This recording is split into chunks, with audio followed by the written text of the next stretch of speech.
I am Balamurugan. Today, we are going to discuss about computer architecture, in that memory organization.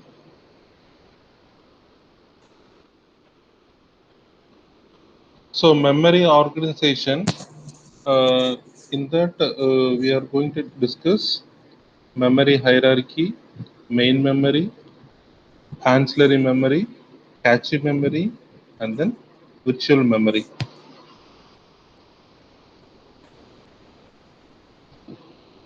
So, main memory hierarchy. So, memory hierarchy means we can say computer memory should be fast, large, and inexpensive. The memory hierarchy is to obtain the highest possible access speed while minimizing the total cost of memory system. So memory hierarchy means we can say computer memory should be fast, large, and inexpensive. So if you see this diagram now, so we can able to see memory hierarchy starting from a magnetic tape, a magnetic disk, and then disk, then main memory, and then cache, and then register. So this is the hierarchy starting from magnetic tape to register memory. So this is level 5, and whereas this is level 0. So starting from here, no, the cost will be high. That is increase in cost. If you start with magnetic tape, no, so here the cost will be low. Whereas the register, no, for register will be high. So here increase in cost per bit. Whereas here, no, increase in capacity access time starting from level 0 to level 5, no, so increase in capacity and access time. So this is a hierarchy, and we'll see this diagram. So if you see this diagram, no, memory hierarchy, here we have cache memory, primary memory, and secondary storage memory. So cache memory. So cache first, primary memory. So primary memory means that is we can also call it as main memory. So currently instructions and data are stored in the main memory. And if you see this secondary storage means, you see this secondary storage, this one. See this secondary storage means, here the secondary storage means we can say store data and program that are not actively needed. That type of information is stored in the secondary storage. So primary memory means we can say primary memory is also called as main memory, and currently the instructions and data are stored in the main memory, whereas in secondary storage memory means store data and program that are not actively needed. That type of information is stored in the secondary storage. And if you see in cache, no, so here if you see this cache, no, cache memory, no, so memory means we can say cache memory is extremely high speed, and when compared with this primary and secondary memory, no, uh, the cache memory is high speed, usually located inside the processor. So the actually this cache memory is extremely high speed, and when compared with the primary and the secondary storage, no, uh, secondary storage, it is cache memory is high, and it is usually located inside the processor. Uh, Whatever data that has to be executed, that data will be stored in the cache. And a processor may access The processor may access program and data directly in the main memory. That is, main memory is primary memory. The processor may access program and data directly in the main memory and cache memory. The present data that has to be accessed, that will present in the cache. In cache memory, in main memory, the currently instruction and data are stored in the primary memory. So the main memory currently instructions and data are stored in the primary memory. And the secondary storage, the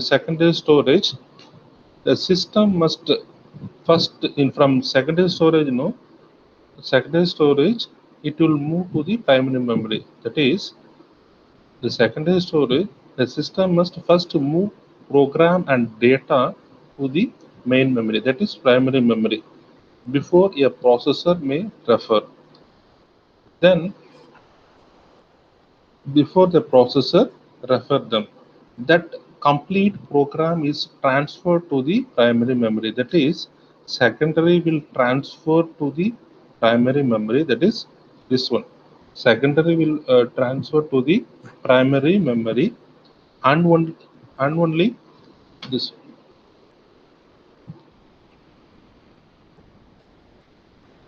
So secondary will transfer to the primary memory, and only the current instruction that has to be executed, that will be stored in the cache memory, and the result of the current instruction will be stored in primary memory, and the primary memory will send the executed data to the secondary storage.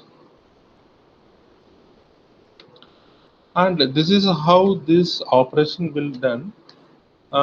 If you want to talk about these features of memory hierarchy, we can say in memory hierarchy, while going from down to up, so down to up, so that is bottom to up, the storage access time is increases. That is, the speed is increasing. And not only that, we can say when compared with this secondary and cache, is have more speed. So when compared with secondary and cache is have more speed. Cache is having the more speed, and and and storage cost per bit increases. And storage cost bit increases when compared with secondary and primary. When you compare with the secondary, when compare with this secondary and primary, this one. When compared with this secondary and primary, so the storage cost per bit increases when compared with secondary and primary, and cache memory is more expensive. So we all know that. So cache is more costly. Okay. Then, and storage capacity decreases in secondary storage, and storage capacity decreases in secondary storage. Capacity is large and primary is small.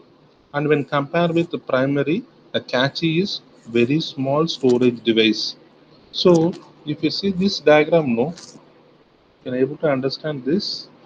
So if you see this diagram, this is secondary storage, primary memory, cache, and registers.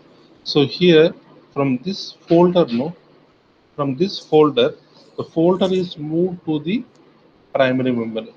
The folder is moved to the this one. This primary is this folder is moved to the primary memory. So, and the current execution file will be stored in the cache only. So here only this cache, here only the current execution file will be stored, and the cache will execute the current data that has to be executed. That data will store in the register, and from register it will take the data and execute the operation, and process will continue like this. So from this secondary storage to primary to cache, and then register. One second. Once again, so it will from CPU to this. So CPU to register, and from register to cache, the cache to primary. So this will be, so first from folder it will move to the primary memory, and primary memory to cache, and cache to register, and from register to CPU. So this will execute the operation. That's all. That is about this memory hierarchy. And then the second topic is main memory. So main memory means, here we can say, so main memory is nothing but it stores the data.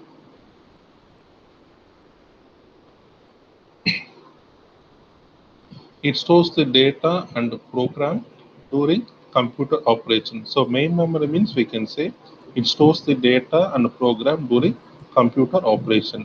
It uses semiconductor technology, hence known as semiconductor memory. So it uses semiconductor technology, hence known as semiconductor memory. So this semiconductor memory can be divided into two things. One is volatile, another one is non-volatile. So in volatile, no, we have RAM, whereas non-volatile means we have ROM and flash. Our next topic is auxiliary memory. So auxiliary memory means, we can say, so most common, that is the magnetic disk and tapes. Others means, we can say, magnetic drum and optical disk. Principles: magnetic, electronics. So electronics, and we can say optics and electromechanical systems. The important characteristics means, we can say, access mode, access time, transfer rate, capacity, and cost. And access time equal to seek time plus transfer time. Seek time, that is, seek time means to position the read and write head to a location. So transfer time means time to transfer data. So transfer data, sorry, the transfer rate, that means the number of characters or word that the device can transfer per second. That is transfer rate. Then magnetic disk. So magnetic disk will be, it will be like this. So here circular plate, the circular plate, that will be made up of metal or magnetic. So coated with magnetized material. So both sides are used. So several discs may be stacked on one spindle. So read write heads available on each surface. All disk rotates together at high speed. The bits are stored in the magnetized surface. So concentric circles are called tracks. So here if you see this, no, tracks, concentric circles, this one, that we call it as track.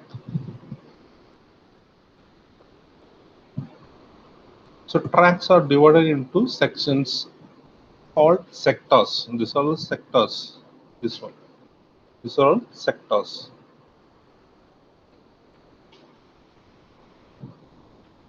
Next one is, if you see this, you can able to see this magnetic disk. This is a magnetic disk. So here you have the read and write head, and these are all the tracks. These are sectors. Then a track near the circumference is longer than a track near the center of the disk. If bit are recorded with equal density, some tracks will have more bits than others. Some disks use a valuable recording density with a higher density near the center to equalize the number of bits on all tracks. So read and write means so minimum quality of information which can be transferred is a sector. A single read or write head may be used for each disk surface. A track address bit are used to move the head into the specified track, or a separate read and write heads may be used for each track in each surface. The address bit can select a particular track head. So magnetic tape, strip of plastic coated with a magnetic recording medium. So magnetic tape means we can say it is a strip of plastic coated with a magnetic recording medium. Bits are recorded as magnetic spots on the tape along several tracks. 7 or 9 bits are recorded simultaneously to form a character. So read-write heads are mounted one is each one in each track so that the data can be recorded and read as a sequence of characters. Movements. So here tapes can be stopped starting to move forward or in reverse. They cannot be started or stopped between the characters. So information is recorded in blocks called records. Records may be of fixed or variable length. Gaps of unrecorded tape are inserted between records. The tape starts moving. The, the tape starts moving and stops using gaps. Addressing. Each record has an ID bit pattern at the beginning and end. By reading ID at the beginning, the record number is identified. By reading ID at the end, the beginning of a gap is identified. Address is done by specifying the record number. The next topic is a cache memory. So, cache memory means we can say it is a memory which is very nearest to the CPU. All recent instructions are stored in the cache memory.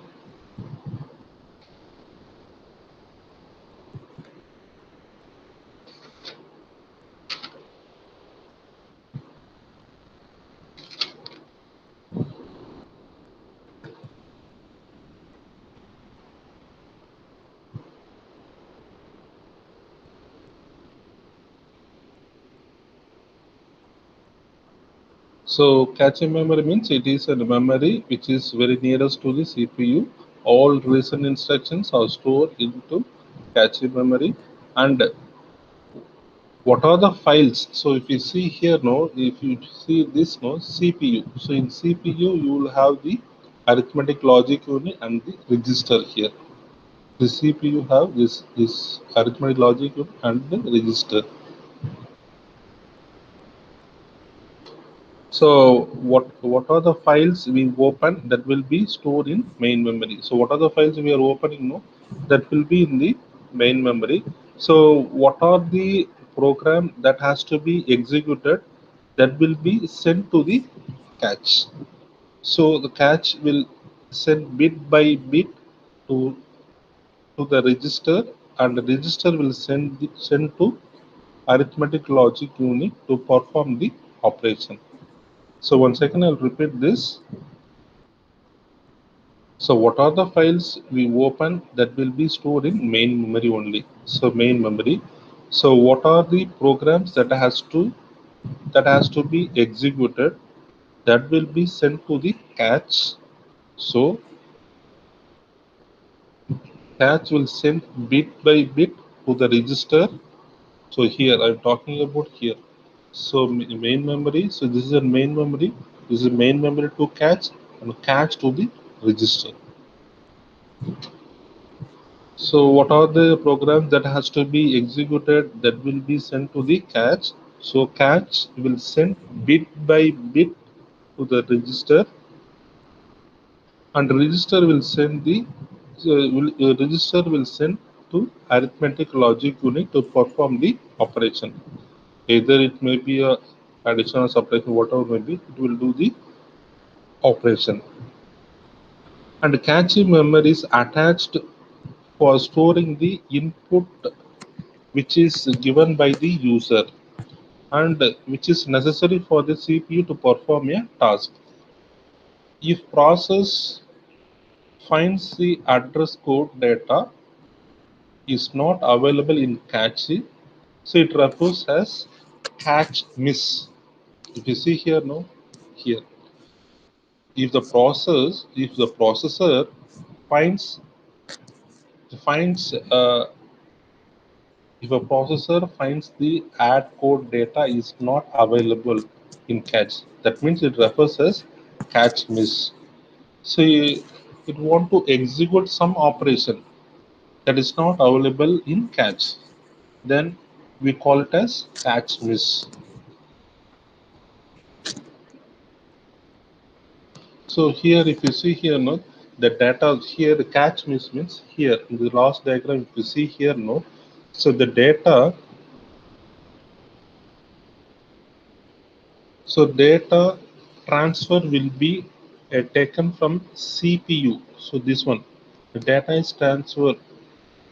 The data transfer will be taken from CPU to cache, and main memory to cache. So CPU to cache and main memory to cache. Here block transfer takes place.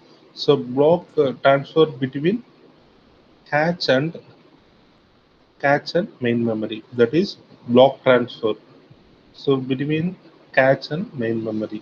And word transfer. So word transfer means that is between CPU and cache. It is word transfer.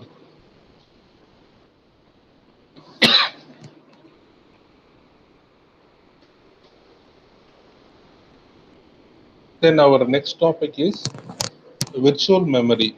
So virtual memory means we can say that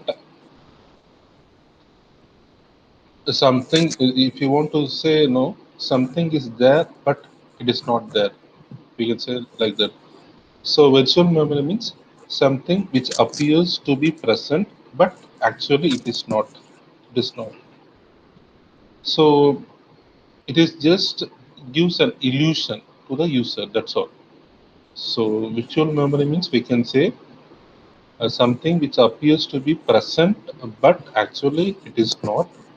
It is just gives an illusion to the user. So actually the real so for example, if you want to say, 4 GB is actually the real memory of the computer, but in virtual memory uh, we can have 16 GB. 16 GB users use virtual memory for 16 GB.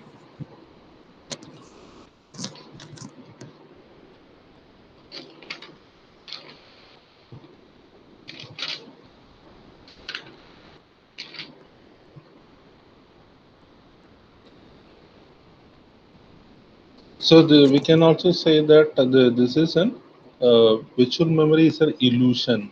So we can say virtual memory is an illusion. So for actually in real memory we have only 4 GB of data, but it will be seen as in virtual memory that 16 GB. The user can use virtual memory for 16 GB. A programmer the programmer can write a program which requires more memory than the capacity of the main memory. Such a program is executed by the virtual memory technique. So, virtual memory. will convert. So virtual memory will convert, uh, send the page to the physical memory. If you see this diagram, no, so here you have virtual memory, no. So here we have virtual memory. This is memory map. This is physical memory, that is main. This is the main memory. This is a disk, that is secondary memory. This is a secondary memory. Physical memory is the main memory. This is memory map and virtual memory. So you have pages, page 0, page 1, page 2. So here this is in CPU. So here a virtual memory will convert, sends the page to the physical memory. So virtual memory will convert and sends the page to the physical memory. So it sends to the physical memory to store the data or retrieve the data, whether it is in the disk or in physical memory. We can store the data or we can retrieve the data, whether it is stored in the disk or physical memory. So what are the virtual memory that will be stored in the memory map page, and from memory map page to it sends to the data to physical memory or to the disk.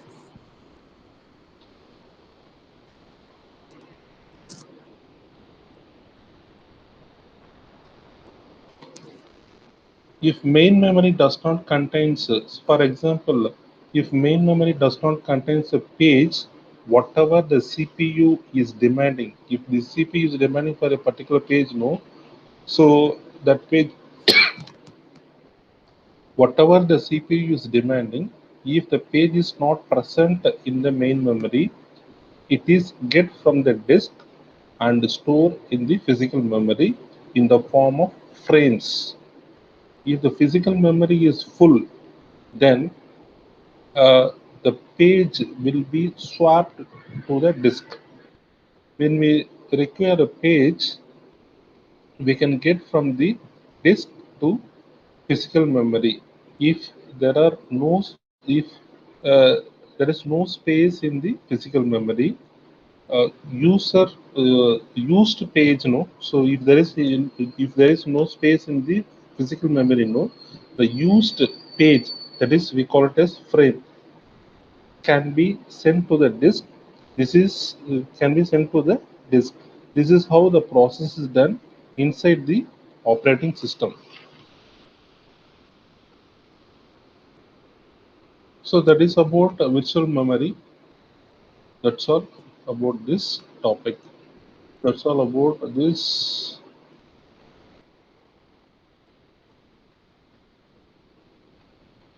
So virtual memory. So in this chapter we discuss about memory hierarchy, main memory, auxiliary memory, cache memory, and virtual memory.